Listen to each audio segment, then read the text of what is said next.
All right, well, welcome to Daniel chapter 2. This is a chapter that most people have heard about as we're going to get into Nebuchadnezzar's dream that Daniel interprets. But maybe there's some things about this story that you don't know about.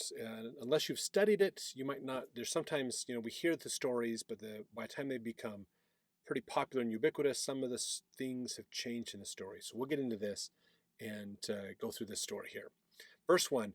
In the second year of the reign of Nebuchadnezzar, Nebuchadnezzar dreamed dreams, wherewith his spirit was troubled, and his sleep brake from him. So this is Daniel's second year of being in the service of the king. Okay, so this is still his opportunity, because remember, he's been there for 3 years, but now this is the second year he's been in his reign. So this would be a total of 5 years that he has been in the service of the king, basically. Verse 2, then the king commanded to call the magicians and the astrologers and the sorcerers and the Chaldeans, for to show the king his dreams. So they came and stood before the king. And the king said to them, I have dreamed a dream, and my spirit was troubled to know the dream. Now understand that the idea of dreams in the ancient world was they were oftentimes used as messages or meanings. They were like, if you dreamed a dream, it was because of something important, like you're seeing a vision, or you are. Sometimes our ancestors would speak to us through dreams, kind of an idea. In fact, in Egypt, they had whole volumes of books about dream interpretation. So if you think of the idea of Joseph when he interprets the Pharaoh's dream, the Pharaoh had a dream. If you remember back then, the 7 years of plenty, 7 years of famine, those kinds of things back in Genesis, the Pharaoh had a dream that there was no information to interpret it in those books. So that's where Joseph came in and was able to interpret that. Now here in Daniel 2, the king Nebuchadnezzar has this dream, and Daniel is going to interpret it for him, basically. So verse 4, then spake the Chaldeans to the king in Syriac, which is their language. O king, live forever. Tell thy servants the dream, and we will show you the interpretation thereof. Now here's what's interesting. Dan McClellan talks about this in one of his podcasts that he does, or not podcasts, one of his YouTube videos. He says, from the second half of the verse 4, tell thy servants the dream, and we'll show you the interpretation, to the end of chapter 7, the book of Daniel is written down in Aramaic. Okay, so so the second half of this verse, when you look back at the ancient writings, the second half of this verse through chapter 7 is written in Aramaic. Daniel 1:1 to this point, so chapter 1 and chapter 2 up to verse 4 was written in Hebrew. Okay, as well as chapter 8 to the end of So here's what's interesting. Chapter 1 of Daniel, written in Hebrew. The first 4 verses of chapter 2, written in Hebrew.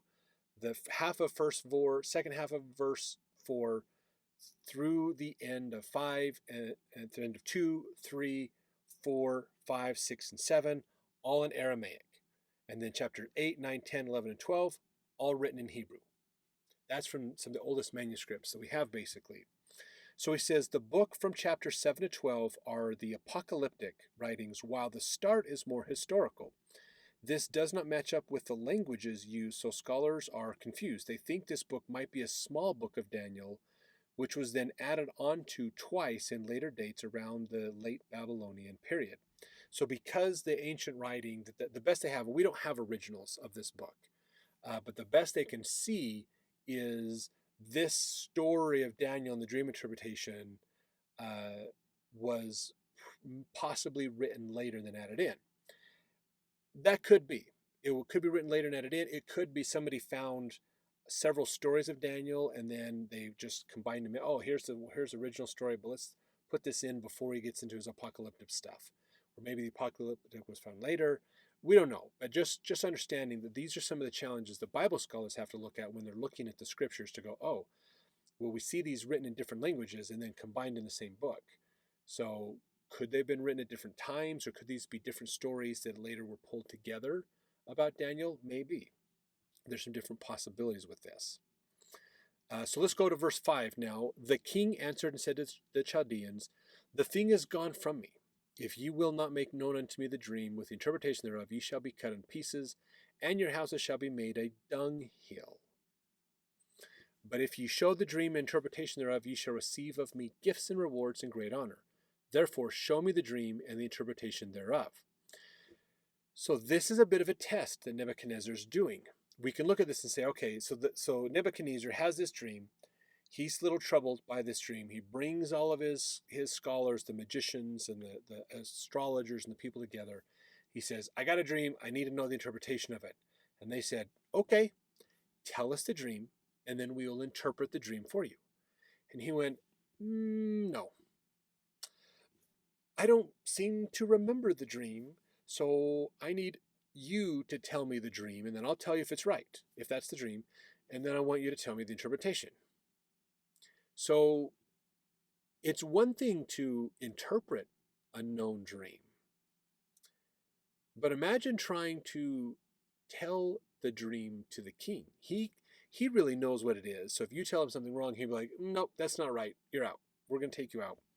And it's going to say, you will be cut in pieces and your house will be made a dunghill. We're going to destroy your house, take all your stuff, and it's just going to be a place where poop gets stored, basically. But if you do tell it, then you'll get lavish gifts and extra things on you. So there's a lot writing on the interpretation of this. So the king, again, he's testing them. Now, the better translation is instead of saying the thing is gone from me, another way to translate that part of verse 5 is the thing is sure with me. So he's going, nah, I'm not going to tell you the dream. I'll tell you what, you tell me the dream and I'll tell you if you're right. And if you're right, you'll get blessings. If you're wrong, you're out. We're going to put it all on the line, basically. Now, L.S.T. Rasmussen gave the following in a helpful commentary on this dream. He said, this is his book, An Introduction to the Old Testament and Its Teachings. He said here, in verse 5, the phrase is gone from me, probably should read, is certain with me, as the Persian word asda shore is used. Note in verse 9, which I haven't got to yet, that the king makes the point that he knows what he dreamt. Therefore, if the interpreters can tell him the dream, he will know that they know that what they are talking about, and that he will know whether he can have confidence in their interpretation or not. So again, he's testing them, basically, with this. He knows the dream, and he's going to test them. So this is one of those areas where the King James Version doesn't do us justice. So looking at some of the more original language helps us to understand this better. Verse 6. Oh no, I just read that one. Verse 7. So this is the answer from the magicians. They answered again, saying, let the king tell his servants the dream, and we will show the interpretation. And the king answered and said, I know of certainty that you would gain the time, because you see the thing is gone from me. So again, he's going, no. I know that if I tell it to you, you can come up with some cockamamie story of the interpretation of it. I want you to tell me the dream and interpret it. So he's really testing his people here. And so verse 9, they come back and they say, but if ye will not make known unto me the dream, there is but one decree. Oh, this is the king saying this basically. There's but one decree. Ye have prepared lying and corrupt words to speak before me, till the time be changed. Therefore tell me the dream, and I shall know that ye can show me the interpretation thereof. So again, he's really testing them. Okay, so what is harder? This is an interesting quote to think of.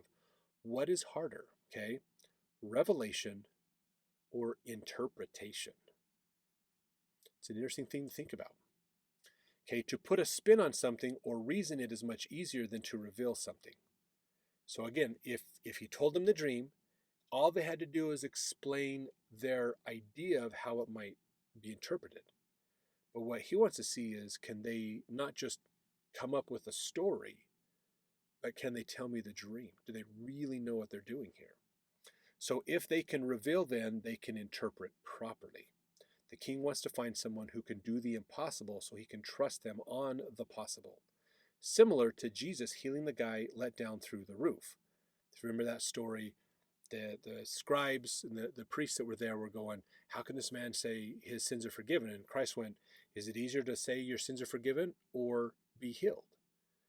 And so he turned to the man and said, not only your sins forgiven, but be healed. The guy got up and walked. He had a palsy, and it's kind of the same idea. Nebuchadnezzar is looking for the impossible. He's looking for someone who can do what nobody else can so that he can trust him, basically. He knows he's getting the good advice, good information. And he knows that, and these people know too, if they get caught lying, they're out. So if they cannot tell the interpretation, they don't get revelation. They're just doing interpretation. He wants revelation. He wants someone who can know his thoughts, get into there and understand that. Okay, let's look at this then. Verse 10, the Chaldeans answered before the king and said, there is not a man upon the earth that can show the king's matter. Therefore there is no king, lord, nor ruler that asks such things at any magician or astrologer or Chaldean. So their response back is basically, king, what you're asking for is impossible. You've got to understand, no king has ever asked for this. There's no precedent for this. We don't know why you're asking for this. So they're trying to argue that the king is wrong in not giving them the dream. Every other time the king gives them the dream, they give them the interpretation. So they're trying to prove and justify that their way of doing things is more correct. Verse 11, and it is a rare thing that the king requireth, and there is none other that can show it before the king, except the gods, whose dwelling is not with flesh. So they're going, it's impossible. The gods themselves would know what your dream was, but they don't come talk to us. They aren't here. We worship them, and they change the elements to do things, but they don't reveal things to us necessarily. And what you're asking us to do is to make them do something that they've never done. So verse 12, for this cause the king was angry and very furious and commanded to destroy all the wise men of Babylon. So the king's mad that none of them, they're being honest with him, honestly. They're being truthful, going, this can't be done. And he's like, okay, you're just telling me you're a bunch of liars. You're not, while I understand your honesty now, you're not good advisors.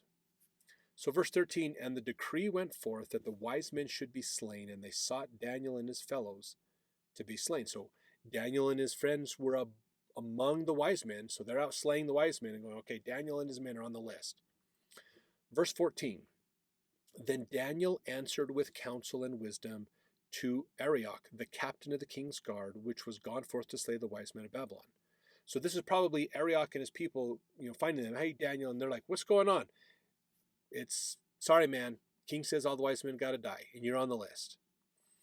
And so this is Daniel talking to him. In verse 15, he answered and said to Arioch, the king's captain, why is the decree so hasty from the king? Then Arioch made the thing known to Daniel. So Daniel's going, wait, what? Why? What's going on? Why is the king asking for this? And he's like, well, so the king had a dream last night, and he called his wise men together, and the main wise man went before the king, and the king said, I'm not going to tell you the dream. They reiterate that whole story to him. And then Daniel's like, really? Verse 16, then Daniel went in and desired of the king that he would give him time, that he would show the king the interpretation. So Daniel's like, really? No, we can do it. We can do it. And Arioch's probably like, really? You think you can do it? Yeah, we can do it. Okay, let's take you to the king then if you think you can do it. So they take him to the king, and then Daniel's getting his chance in front of the king. So verse 17, then Daniel went to his house and made the thing known to Hananiah, Mishael, and Azariah, his companions, that they would desire mercies of the God of heaven concerning the secret, that Daniel and his fellows should not perish with the rest of the wise men of Babylon. So he's telling his friends about this, basically. So what they're doing is they're basically, verse 18 is saying, hey guys, we need to pray and ask God to help us with this. God can tell us the interpretation, tell us the dream and the interpretation of it. Pray. I'm going to go before the king and do this, so please pray that we can make this work. Otherwise, we're all dead today. So they're praying about it, so they wouldn't be killed. Verse 19, then was the secret revealed unto Daniel in a night vision. Then Daniel blessed the God of heaven. So they slept on it. They probably prayed all night long fervently, and then while they were asleep, Daniel had this vision open to him of what was going on. Verse 20, and Daniel answered and said, blessed be the name of God forever and ever, for wisdom and might are his. So verse 19, President Harold B. Lee made a comment about this in the Church News. This was August of 1970.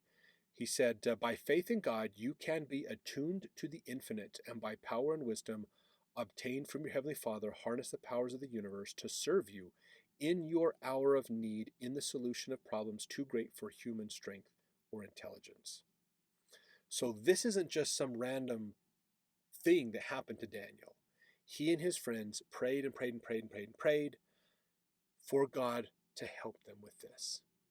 And because they had been obedient, they had been faithful to God, they've been keeping the commandments, they've been doing what's right, God blessed them and helped them. When you think of this idea of let's meditate to get in tune with the universe, they asked God, who created the universe, to help them. And God did. He answered their prayers. So good advice for us. We can ask God to help us and bless us if we are sincere and doing our part in keeping the commandments first. We have to do that. We can't just, oh yeah, I promise I'll keep the commandments after if you help me. No, you have to keep the commandments before the problem so that he'll help you during the problem. So that's what he has here now. Verse 20, he's excited about this. Now the irony, Richard Draper in his Prophets of the Exile said this, the irony is important. The response of the Babylonian wise men underscores their belief that their own gods were distant and impersonal, while Daniel's shows that Jehovah, even in Babylon, was immediate and personal. So Richard Draper in his article makes a really interesting comment on this part, realizing that the wise men didn't know, they knew of their God, but didn't know their God. And their God didn't know them. The gods were distant. Gods didn't talk directly to man. And Daniel's going, well, my God talks to me. And he helps me directly, very directly. So a really interesting contrast we see in that. God does want us to be close to him and understand him and have him understand us and get that relationship, that connection is important. So verse 21, and he changeth the times and the seasons. He removeth the kings and setteth up kings. He giveth wisdom unto the wise and knowledge to them that know understanding. He revealeth the deep and secret things. He knoweth what is in the darkness, and the light dwelleth with him. So this is this kind of a prayer of praise that Daniel is saying. Verse 23, I thank thee and praise thee, O thou God of my fathers, who hast given me wisdom and might, and hast made known unto me now what we desired of thee. For thou hast now made known unto us the king's matter. Therefore Daniel went in unto Arioch, whom the king had ordained to destroy the wise men of Babylon. He went and said thus to him, destroy not the wise men of Babylon, bring me in before the king, and I will show unto the king the interpretation. So now Daniel is going to get that time to go in to talk to the king now. And so before they were praying about it and getting that guidance from God, now they're going to go in and talk to the king about it. Verse 25, then Arioch brought Daniel before the king in haste and said thus unto him, I have found a man of the captives of Judah that will make known unto the king the interpretation. Verse 26, the king answered and said to Daniel, whose name was Belteshazzar, art thou able to make known unto me the dream which I have seen and the interpretation thereof? So they're reminding us of the Chaldean name that Daniel was given. And verse 27, Daniel answered in the presence of the king and said, the secret which the king hath demanded cannot the wise men, the astrologers, the magicians, the soothsayers, show unto the king. But there is a God in heaven that revealeth secrets, and maketh known to the king Nebuchadnezzar what shall be in the latter days. Thy dream and the visions of thy head upon thy bed are these. Now let's just pause for a second here, because this is kind of curious how Daniel has this phrased, okay? The Hebrew word that was used, akarieth, means last or end, according to James Strong, a concise dictionary of the words in the Hebrew Bible. So he's revealing to him what will be in the end days or last days. So what he's telling Nebuchadnezzar is the dream you saw isn't about the present day. It's about the last days, the end of days, the end of times for mankind, basically.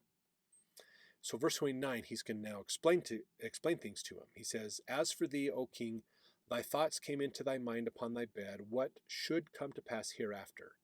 And he that revealeth secrets maketh known to thee what shall come to pass.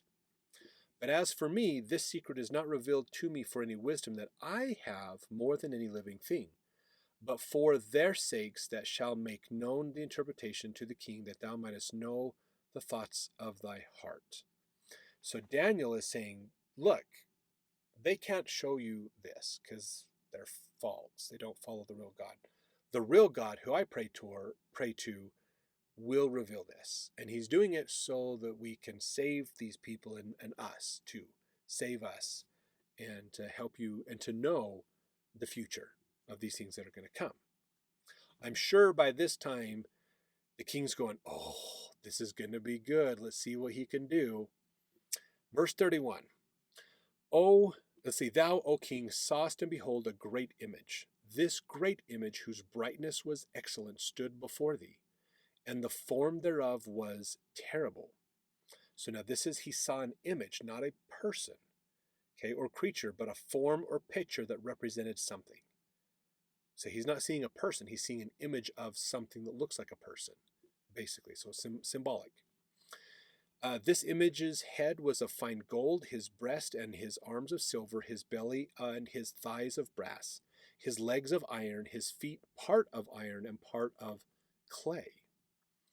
Thou sawest till that a stone was cut out without hands, which smote the image upon his feet that were of iron and clay, and brake them to pieces. Then was the iron, the clay, the brass, the silver, the gold broken into pieces together, and became like the chaff of the summer threshing floors. And the wind carried them away, that no place was found for them. And the stone that smote the image became a great mountain, and filled the whole earth. So this is the dream, and we will tell the interpretation thereof before the king. So that was just the dream. Okay, he saw this image. It had this image of a person that had different types of metal and elements in it, and the rock came down out of the mountains that wasn't like chiseled. He didn't see a chisel or people up there breaking it out. It was just suddenly formed, and it came down and it destroyed this image basically and just obliterated it. Like he talked about it, like the chaff in the summer threshing floors.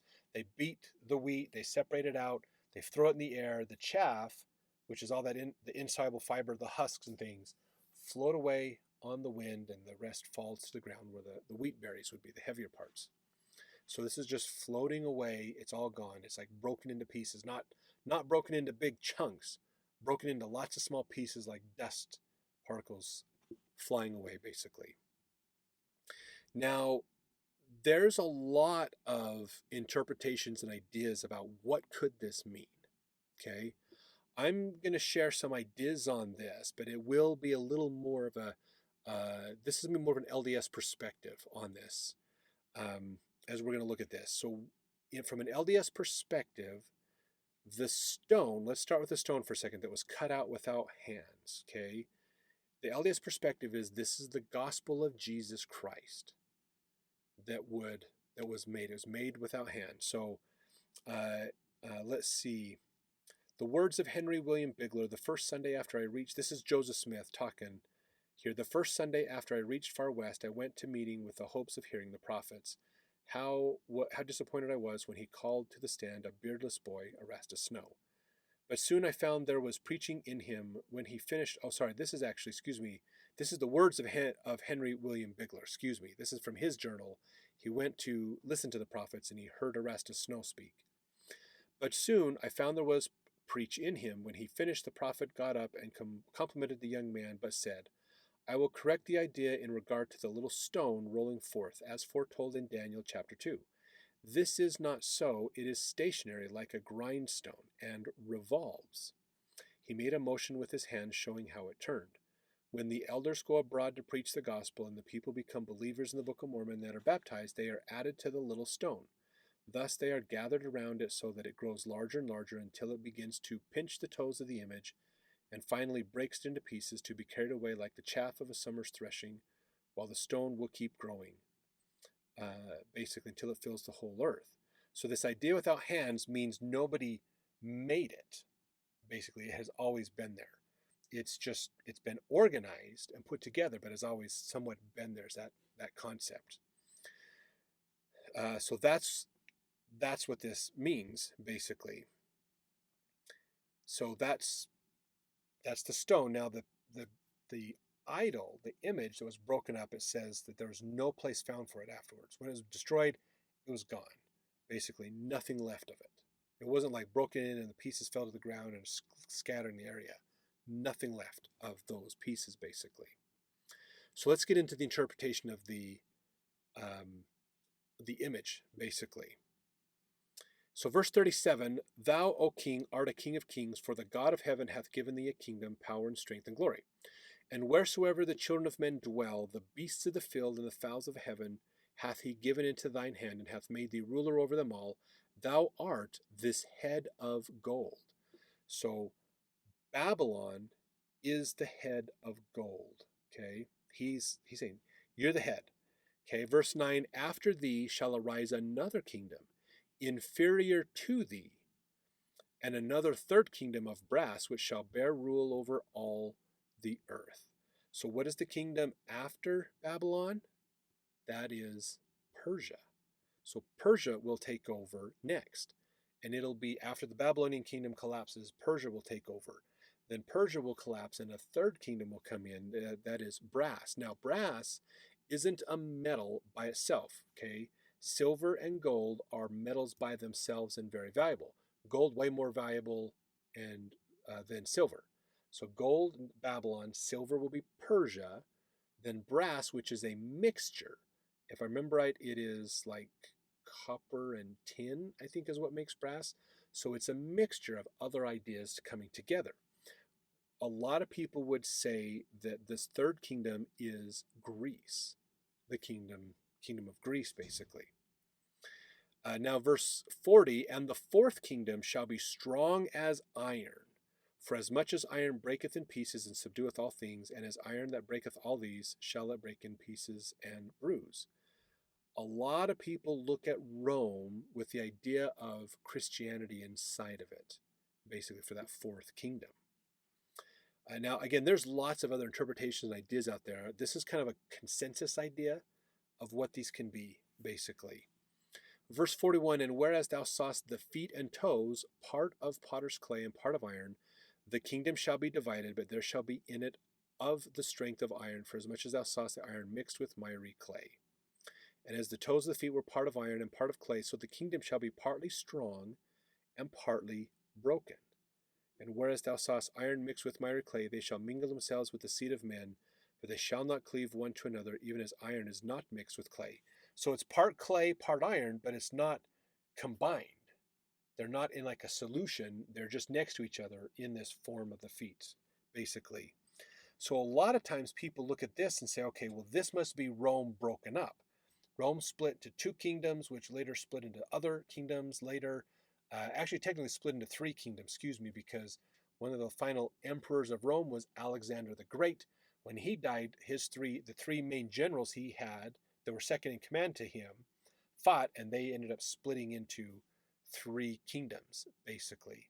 And what's interesting is those three kingdoms of Rome later ended up becoming the three Orthodox churches of Christianity after Christ's time. They followed a similar pattern. So we see this idea of the kingdoms breaking up into second and third and fourth century Christianity. Now, another idea that's important to think about is a house divided cannot stand. This idea that it's iron and clay, it won't support, so it's broken up. Again, we could look at Christianity and see this same concept and idea. Now, a lot of times they talk about this idea of miry clay mixed in with miry clay. Possibly, again, this is like the Orthodox divisions we see. The Eastern Orthodox, the more Catholic, Roman Catholic Orthodox, and then the Oriental Orthodox or the Coptic. Those kind of split off of the same ideas of the three divisions of Rome after Alexander the Great.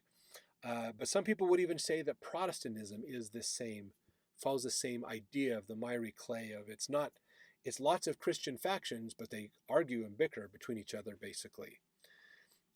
So that could be in there as well. So we're looking at this succession of kingdoms that later kind of turn into more religious outcroppings or ideas.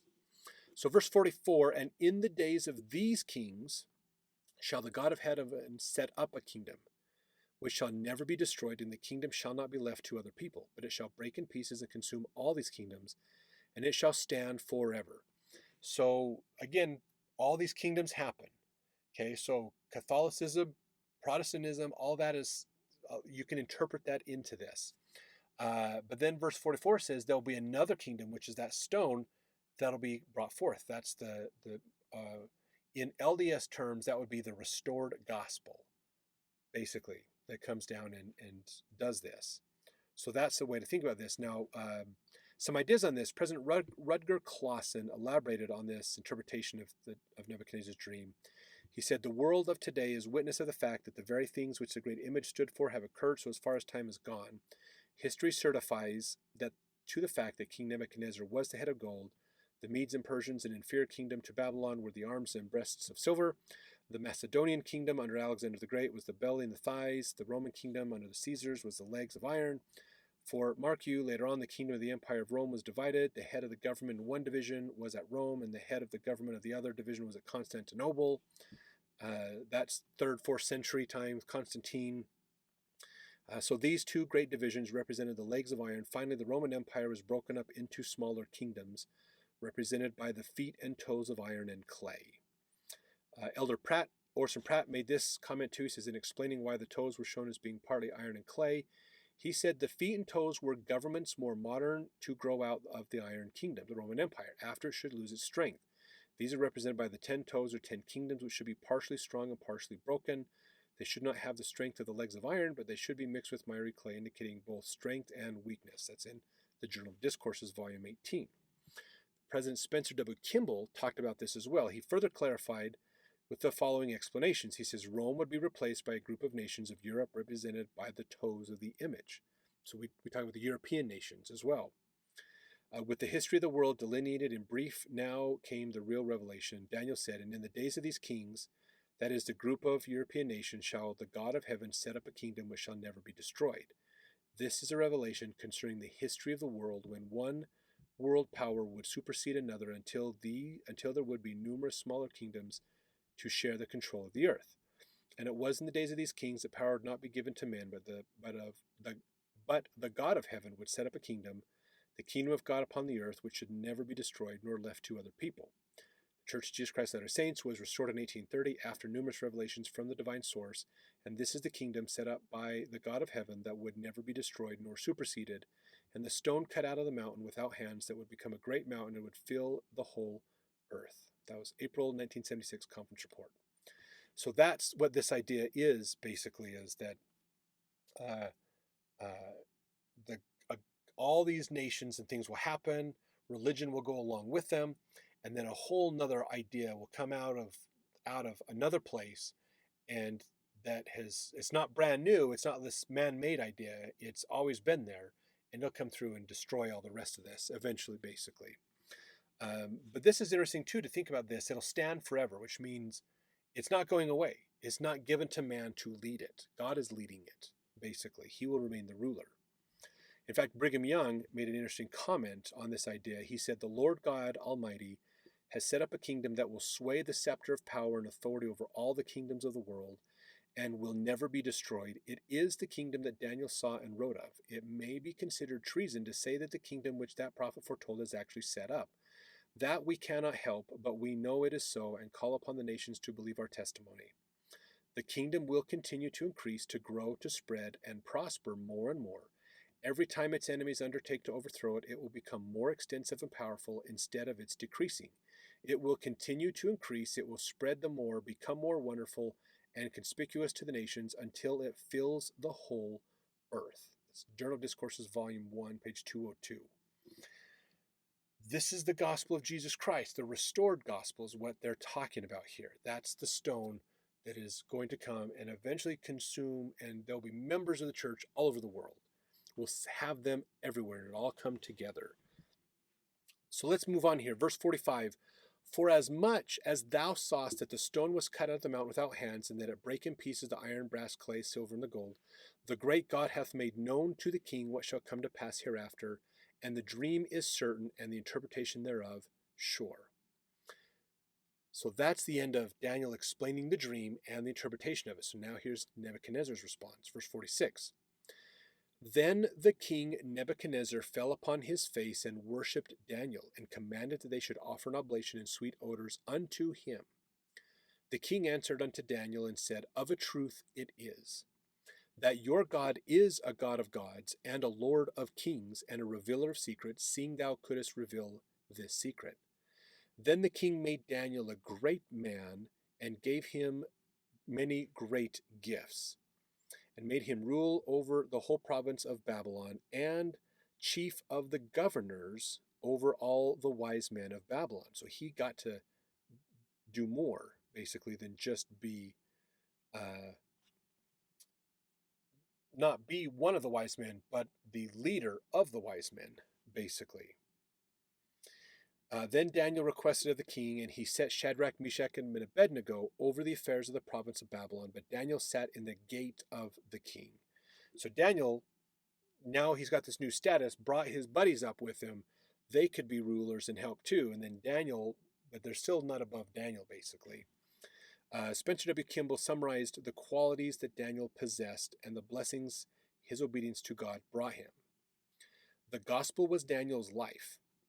In the king's court he could be little criticized, but even for a ruler he would not drink the king's wine, nor gorge himself with meat and rich foods.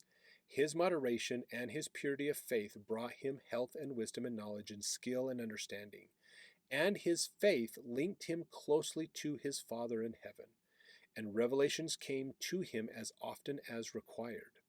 His revealing of the dreams of the king and the interpretations thereof brought him honor and acclaim and gifts and high positions, such as many men would sell their souls to get.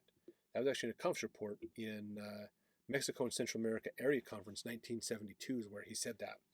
So again, Daniel is amazing. He's keeping the commandments. He's showing that even despite the Babylonification of everything around him, he kept himself separate. He's in the world, but not of the world. He's a great example of this idea. So this is one thing for us to look at. Are we in the world, or are we of the world? Do we dress and act like everybody? Do we follow the beliefs of the world, or do we stay separate and stay focused on what God wants us to do? Interesting question that we can be asking ourselves to help improve our faith and our religion and beliefs as well. So let's jump over to Daniel chapter 3 as we continue this great story of the prophet Daniel.